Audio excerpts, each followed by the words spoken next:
Puis-je encourager les jeunes de l'Église de suivre les conseils sages qui nous ont été donnés aujourd'hui par notre prophète, président Monson. C'est une véritable bénédiction de vivre une époque où nous sommes dirigés par des prophètes sur la terre. Et nous sommes si bénis d'avoir président Monson comme le prophète vivant et vrai sur la terre aujourd'hui. En annonçant beaucoup de nouveaux temples à travers le monde, président Monson nous a montré à nouveau comment l'Église progresse et va de l'avant.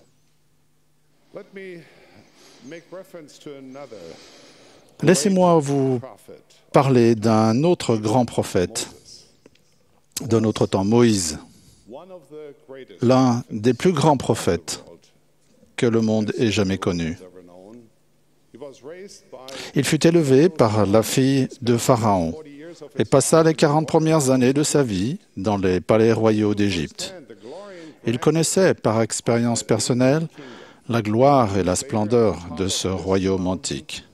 Des années plus tard, au sommet d'une montagne, loin de la splendeur et de la magnificence de la puissance Égypte, Moïse se tint en présence de Dieu et lui parla face à face, comme un homme parle à son ami.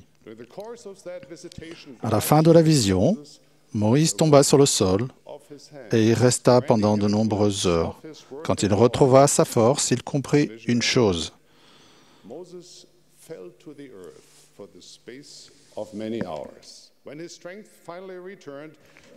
Quand il retrouva sa force, il comprit une chose qui, durant toutes les années passées à la cour de Pharaon, ne lui était jamais venue à l'esprit. « Je sais, dit-il, que l'homme n'est rien. » Plus nous en apprenons sur l'univers, plus nous découvrons, du moins dans une faible mesure, ce que Moïse savait. L'univers est si vaste, si mystérieux et si magnifique qu'il dépasse l'entendement de l'esprit humain. Dieu a dit à Moïse, « J'ai créé des mondes sans nombre. Les merveilles du ciel nocturne sont un magnifique témoignage de cette vérité. Peu de choses ont autant suscité chez moi une admiration à couper ainsi le souffle que le fait de voler dans la nuit noire, au-dessus des océans et des continents, et de contempler à travers le carreau de mon cockpit la gloire infinie de millions d'étoiles. Les astronomes ont tenté de dénombrer les étoiles de l'univers. Un groupe de scientifiques estime que le nombre de celles qui sont à portée de notre télescope est 10 fois supérieur à la somme de tous les grains de sable, de toutes les plages et de tous les déserts de la Terre. Cette conclusion ressemble étonnamment à la déclaration d'Enoch, le prophète d'autrefois.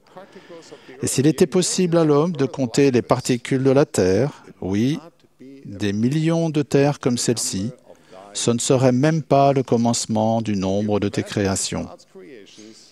Étant donné l'étendue des créations de Dieu, il n'est pas étonnant que le grand roi Benjamin ait exhorté son peuple à toujours se souvenir de la grandeur de Dieu et par comparaison de son propre néant.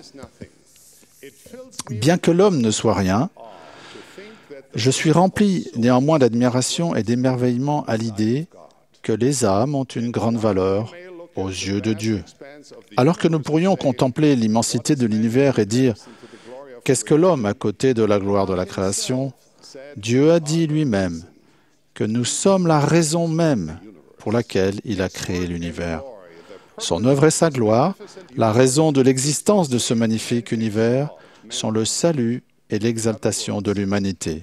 En d'autres termes, l'étendue infinie de l'éternité, les gloires et les mystères de l'espace et du temps, sans fin, ont tous été créés pour le profit de simples mortels comme vous et moi.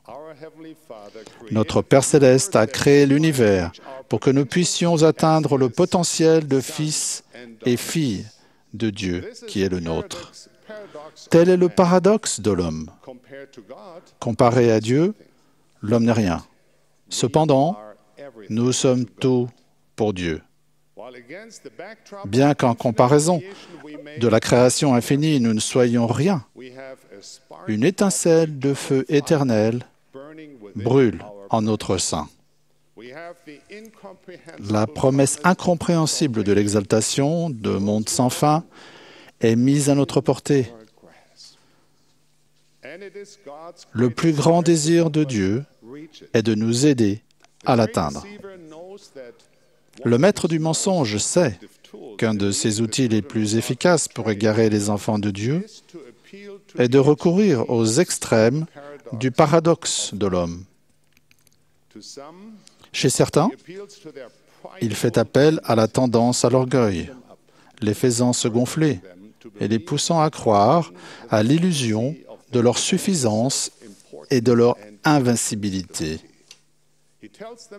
Il leur dit qu'ils échappent à l'ordinaire et qu'à cause de leur capacité, d'un droit héréditaire ou de leur statut social, ils se distinguent du lot commun de tout ce qui les entoure. Il les amène à la conclusion qu'ils ne sont donc pas assujettis aux règles de quiconque et que les problèmes des autres ne sont pas leur affaire. On dit qu'Abraham Lincoln aimait le poème suivant.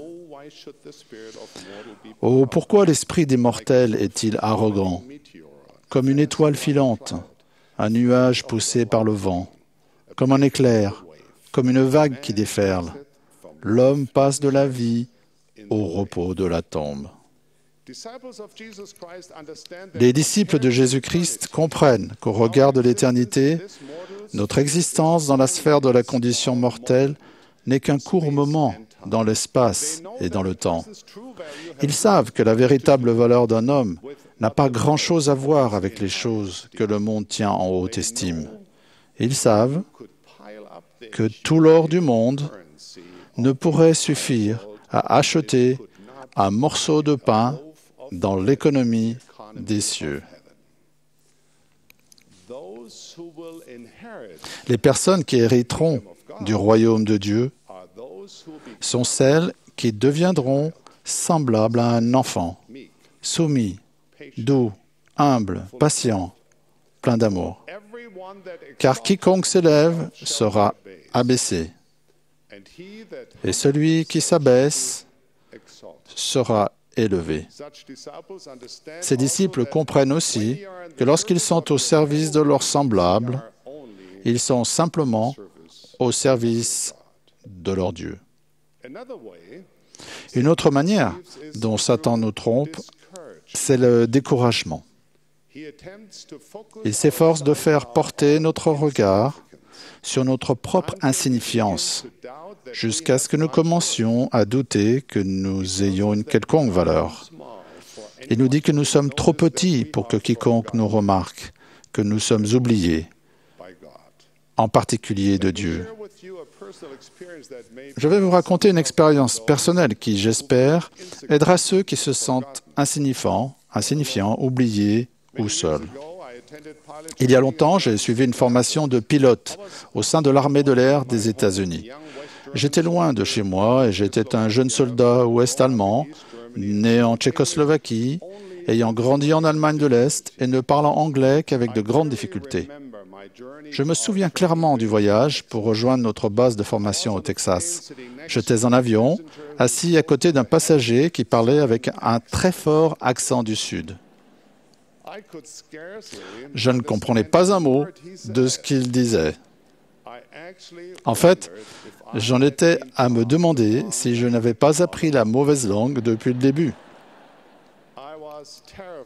J'étais terrifié à l'idée de devoir disputer les meilleures places de la formation des pilotes à des élèves dont la langue maternelle était l'anglais. Quand je suis arrivé à la base aérienne de la petite ville de Big Spring, au Texas, je me suis mis à la recherche de la branche de l'Église. Elle était composée d'une poignée de membres merveilleux qui se réunissaient dans des salles louées de la base même. Ils étaient en train de construire une petite chapelle qui devait servir de lieu de culte permanent pour l'Église. À cette époque, les membres devaient fournir la plupart de la main-d'œuvre, pour les nouveaux bâtiments. Jour après jour, j'allais à ma formation de pilote et j'étudiais aussi dur que possible, puis je passais la plupart de mon temps libre à travailler sur la nouvelle chapelle. C'est là que j'ai appris qu'un 2x4 n'est pas un pas de danse, mais plutôt une planche de bois. J'ai aussi appris une technique de survie vitale, consistant à ne pas frapper sur mon pouce en martelant un clou. J'ai passé tellement de temps à travailler sur la chapelle que le président de branche, qui n'était autre qu'un de nos instructeurs de vol, m'a dit qu'il pensait que je devrais passer peut-être plus de temps à étudier. Mes amis et camarades de la formation de pilote étaient eux-mêmes engagés dans des activités extrascolaires, dont je peux dire sans risque que certaines n'auraient pas été en accord avec la brochure actuelle « Jeunes, soyez forts ». Pour ma part, j'aimais avoir une participation active dans cette petite branche de l'ouest du Texas, exercer mes nouveaux talents de menuisier et améliorer mon anglais en remplissant mes appels d'instructeur au Collège des Anciens et à l'école du dimanche. À cette époque, Big Spring, comme son nom ne l'indique pas, était un endroit petit, insignifiant et inconnu. Et je pensais souvent la même chose de moi-même. Insignifiant, inconnu et fort seul. Malgré cela, pas une seule fois je ne me suis demandé si le Seigneur ne m'avait pas oublié ou s'il saurait jamais me trouver là-bas. Je savais que pour mon Père céleste, peu importait l'endroit où j'étais, le rang que j'occupais parmi mes collègues de la formation des pilotes ou l'appel que j'avais dans l'Église. Ce qui comptait pour lui, c'était que je fasse de mon mieux, que mon cœur soit tourné vers lui et que je sois disposé à aider des personnes autour de moi. Je savais que si je faisais de mon mieux, tout se passerait bien et tout s'est bien passé. Le Seigneur ne se préoccupe pas de savoir si nous passons nos journées à travailler dans des palais de marbre ou des étables. Il sait où nous sommes, aussi modeste que soit notre situation. Il se sert à sa manière et pour ses fins sacrées des gens qui tournent leur cœur vers lui. Dieu sait que certaines des plus grandes âmes qui aient jamais vécu sont celles qui ne figureront jamais dans les chroniques de l'histoire. Ce sont les âmes bénies et humbles qui suivent l'exemple du Sauveur et passent leur vie à faire le bien. Selon moi, un couple, les parents d'un ami, illustre ce principe. Le mari travaillait dans une aciérie d'Utah. Au déjeuner, il sortait ses écritures ou un magazine de l'Église et lisait. Quand les autres ouvriers voyaient ce qu'il faisait, ils se moquaient de lui et attaquaient ses croyances. Chaque fois, il leur répondait avec gentillesse et assurance. Il ne se laissait pas aller à la colère ou la frustration à cause de leur manque de respect. Des années plus tard, un des ouvriers les plus moqueurs est tombé gravement malade. Avant de mourir, il a demandé que cet homme humble fasse un discours à ses obsèques, ce qu'il a fait. Ce fidèle membre de l'Église n'a jamais vraiment eu ni statut social, ni fortune, mais son influence touchait profondément tous ceux qui le connaissaient. Il est mort dans un accident industriel alors qu'il s'était arrêté pour aider un autre ouvrier qui était coincé dans la neige. Moins d'1 an après, sa veuve a dû subir une opération au cerveau qui l'a privé de la faculté de marcher. Pourtant, les gens aiment passer du temps avec elle parce qu'elle écoute, elle se souvient, elle est pleine de sollicitude. Incapable d'écrire, elle a mémorisé les numéros de téléphone de ses enfants et petits-enfants. Elle se souvient avec amour des anniversaires de naissance et de mariage. Les gens qui lui rendent visite en ressortent toujours avec de meilleurs sentiments sur la vie et sur eux-mêmes. Ils ressentent son amour. Ils savent qu'elle se soucie d'eux. Elle ne se plaint jamais, mais elle passe son temps à être une bénédiction pour les autres. Une de ses amies a dit que cette femme était l'une des rares personnes qu'elle ait jamais connues qui donnait vraiment l'exemple de l'amour et de la vie de Jésus-Christ. Ce couple aurait été le premier à dire qu'il n'avait pas beaucoup d'importance dans ce monde. Mais le Seigneur utilise une balance très différente de celle du monde pour mesurer la valeur d'une âme. Il connaît ses conjoints fidèles, il les aime. Leurs actions sont un témoignage vivant de leur foi inébranlable en lui.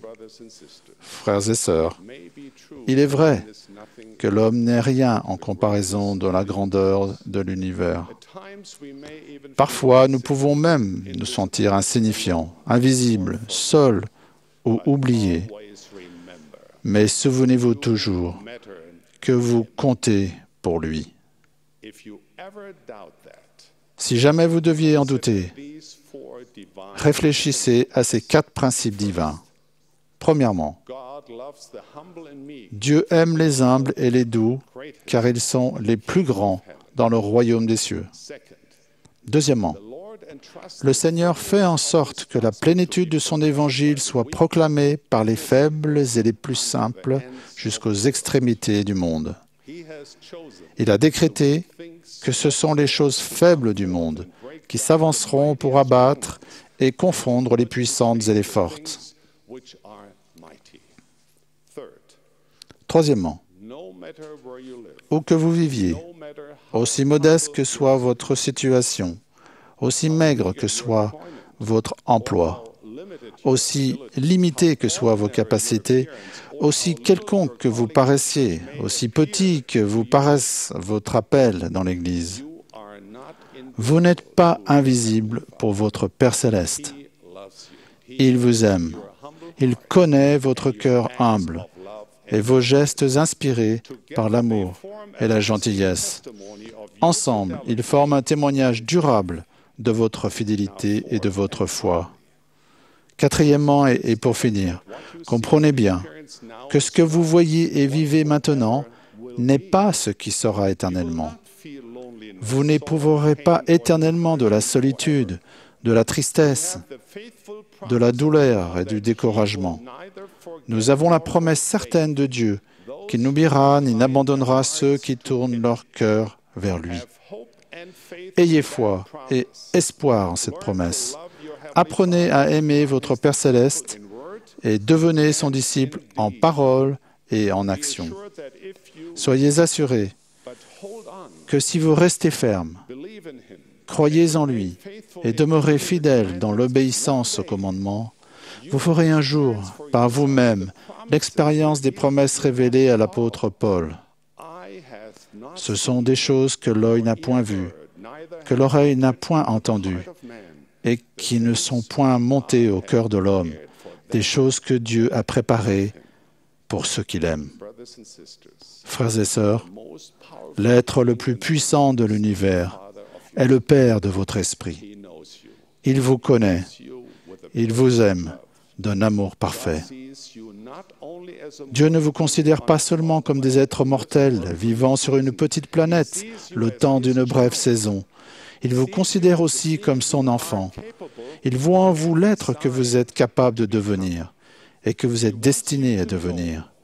Il veut que vous sachiez que vous comptez pour lui. Puissions-nous toujours croire, avoir confiance et conformer notre vie de manière à comprendre notre valeur et notre potentiel éternel véritable. Puissions-nous être dignes des précieuses bénédictions que notre Père céleste a en réserve pour nous. C'est là ma prière, au nom de son Fils, Jésus-Christ. Amen.